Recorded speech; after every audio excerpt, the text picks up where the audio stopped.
Welcome back to FFB Amigos. And today we're going to do a Chelsea update. A lot of news happening, a lot of things coming to fruition this week, hopefully, or in the next couple of weeks, because the transfer market window is open. And Chelsea do business. Chelsea, as everybody knows, is in the business of buying and selling players massively, young players, buying young players, getting rid of the old, and this is always an opportunity to do it in the January transfer window. And it so happens that we went from saying Chelsea has two teams, the B team that can win in Europe and the A team that's in a title race for the Premier League, which you guys fans, please stop getting carried away. Those of you who did, I never did. The evidence is in the videos because we don't have the experience. We've never proven that we can do anything like that. We have any players that can go on a 10, 15 game run, take a Premier League title. And then we saw that we can't even see out games yet that we should win and win the against lesser opposition, which it was proven recently. And for that, I think you need experience in the team, which we don't have.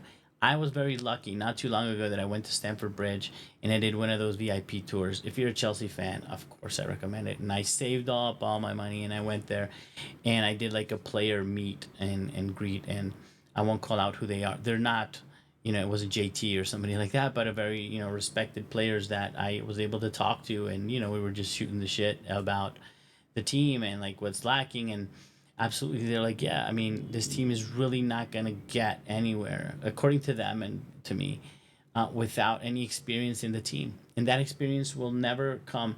Players need to learn from the older players. We've seen it even in the great teams, even the greatest team of the Xavis, Iniestas, and so on. They had an amazing team that they played for, that they trained with, and that they were playing for, including the likes of Ronaldinho were in that team, and Ed Samueleto, and you know the quality. So you're training with these people and you're learning from them, and not only in training, but you've seen on the field what they do, and you're being brought on the great teams of Manchester United, that generation of the of Beckham and those guys. They played from with these really old beasts, old school players, and they were players that were part of that transition. Also, Chelsea doesn't have that, and I think we're gonna suffer. Maybe they prove us wrong, and they all manage to grow and experience together, and they obtain titles and start learning to see out games and all this together, and then that's how they do it. But anyway, I'm sidetracking. That should be a video on its own. All this is leading to say that we had all these all these two teams, to now we're scrambling and we're desperate, and it only took three injuries pretty much, or three, or that now we don't have a defense. And yeah, it's been tough. Wesley Fofana, which now led to that nonsense of the coach saying Maresca that he's going to be out for the season pretty much, or for a long time. He's going to about a long time. And this guy saying, "What the hell is he talking about? I'm just going to be out 4 to 6 weeks." Which one is probably meant he thinks he'll get a surgery. The other one meant he didn't. Who knows exactly why that disagreement, or that they're not aligned. I am just praying and hoping that with the chain of bad results, which is another video that I'll make of Maresca, but that the players are not losing belief in him, that he hasn't lost the dressing room, that anything like that, because that's really poisonous and really hard to fix.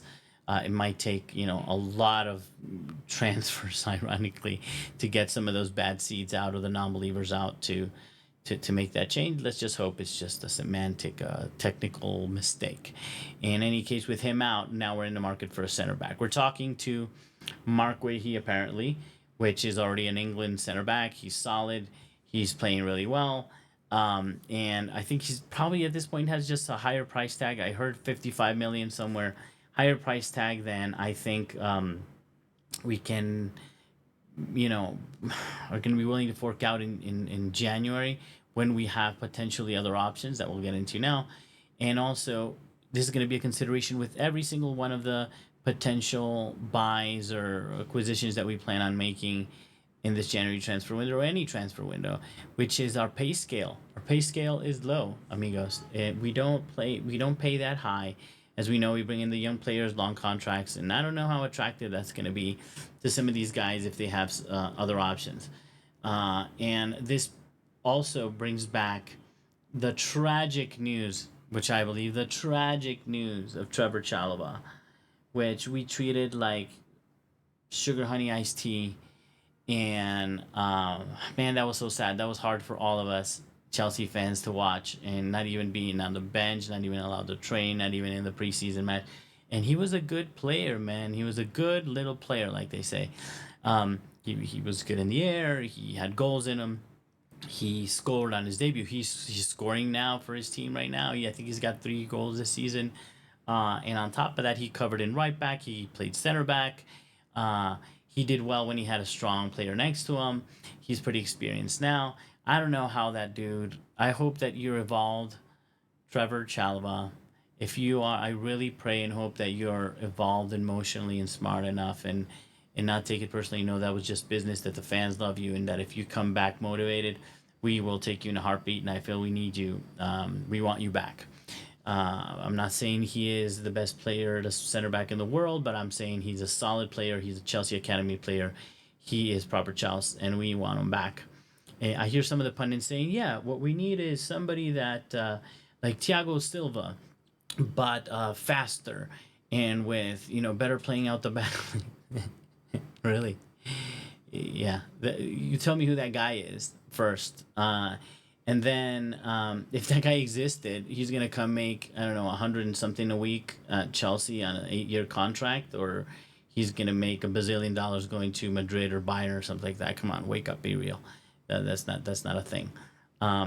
Trev would be amazing. Guéhi would be great, but I don't think. I think Trev is the best option that we have. Trev, like we're homies or something. But I do love the guy. In any case, there's interest, and this is another one that came up just like now, so that's actually pushed me to do this video. That it seems there's some interest in Kobbie Mainoo. I love that player. So versatile, and he seems like the kind of modern player that a modern system like the one Chelsea's trying to put in, and put in place, he would really fit. And I heard and read that he's in contract talks with Man United, but they sort of fell through. And maybe that's what this is, just these January transfer window games, just to put some pressure and him threatening that he can leave just to bring up his salary, because he is, well, Cole was a Man City guy, right? So who knows? But I don't know if, I think he's in a stronger position. Manchester United can't get away with much in terms of being, too tough on decent players and players with potential. They might have to pay up to keep them. But if they don't, then yeah, of course I'd welcome them to Chelsea. How do you guys feel about that? Actually, about those two, about the two things that I mentioned about Chalobah in general and bringing him back, and how we did him dirty, and if this is real about Kobbie. But in any case, if Kobbie Mainoo comes, that would be fantastic. Alternatively, we're speaking of other sort of not great things, which is bringing back Ugochukwu and Santos. We never know exactly why, guys, so I don't want to be too judgy. In footballing terms, everybody in the preseason loved Santos, and we wanted to bring him in, but and we should have kept them. That it shows now that we should have kept them instead of maybe Casadei or whatever. But look, at the time, I'm assuming there was good reasons they wanted to let him play and grow as a player before we brought him back. I don't know. In any case, we're talking about it now, but people say that then we'll screw over Strasbourg. They're in a fight for their lives, and that wouldn't be a good thing, and it might soil the dynamic between the two Blue Coke teams. I don't know. And Leslie Ugochukwu, bring him back from Southampton, which I'm pretty sure he's willing to come. I'm not saying there's solutions, especially for the B team. We're going to need something because we don't have anybody. At one point, Lavia was playing some of those games at the DM role, and I think we need another body absolutely in there as well. Then Christopher Nkunku, that guy. Look, man, I love that player. I think it's cruel that we trash him. First of all, he had until recently, maybe until now, it was the biggest scorer. Yes, in the Conference League, but we can't say in the Conference League, Gu scores amazing. He should play in the first team, and he's a god because he's playing in Europe. Or those who sometimes do well, and then when others do well in the Conference League, but it's just the Conference League, and not bring him in. And yeah, the problem is we haven't played him as a 9. We don't play him. We haven't played him as a 10. We play him as a 9, and that's not suited for him. And he has still delivered. And yes, a couple of games that he came on the Premier League, he didn't deliver, but he was brought in to me in the wrong position with the wrong strategy in a way that we couldn't open teams up, and he wasn't the actual correct technical change. In any case, he's for sale, and I actually, if he is for sale and he leaves, I get it. More power to him. I would thank him as long as we make our money back. And if he stays, I wouldn't mind either. But that would require that we start using him. And the same with Jean Felix, also to use him. And then Casadei is gone, apparently, or close to being gone. And again, good for him. I think to me, he seems like a player from a different era playing here. He's like more of those traditional midfielders from back in the day. So I think Serie A might actually be good for him and get him some minutes to grow. I don't see him in this system, and Maresca doesn't favor him actually. So I think it's tough for him to get minutes because the only way to get minutes right now is more being able to cover for the DMs or the lower block, defensive or box to box midfielders, which he doesn't seem like that to me very much, or at least he's not seen that way by the coach. He's certainly not a 10, so good to let him go out there and play. So I'm excited to see that. That's all I'm gonna those are the points that I want to discuss right now. Just please tell me, guys, if you had to pick, that's gonna be my question for today. If you had to pick between Guéhi and with all not just quality, this is not FIFA, right? Not just you like with what they cost, with any risks, with any potential risks that they have, what they bring to the team, what their flexibility is. So IRL. Value versus money, recalling the loan versus actually forking out the money, which means less money for a forward or a striker or something else that we're gonna do. Guéhi or Chalobah to cover that gap, and keep in mind that Fofana might be. I don't want to jinx him, brother, because I love him, but he might be another, situation where he's never gonna. Being an injury-prone player, we're never really gonna have him sustainably. And is there something to play there with Ben Chilwell? Jesus Christ, I feel so bad about that guy.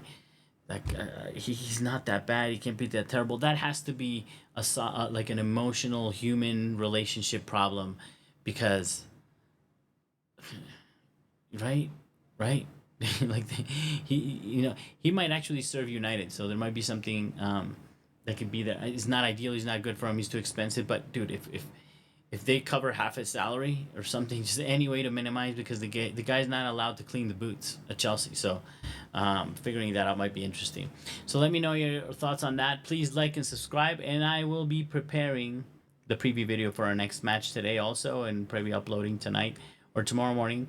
And excited to see that. And for all of you and all the fans that have been joining and following me, thank you. I'm very grateful. Every day I'm trying to improve to make better videos, better quality. And actually, on that note, I will be doing some research so I can do a proper preview of the next match for you. And if I'm lucky enough ever to have one of the Chelsea players watching me, as always, we're very proud of you. And come on, you Blues.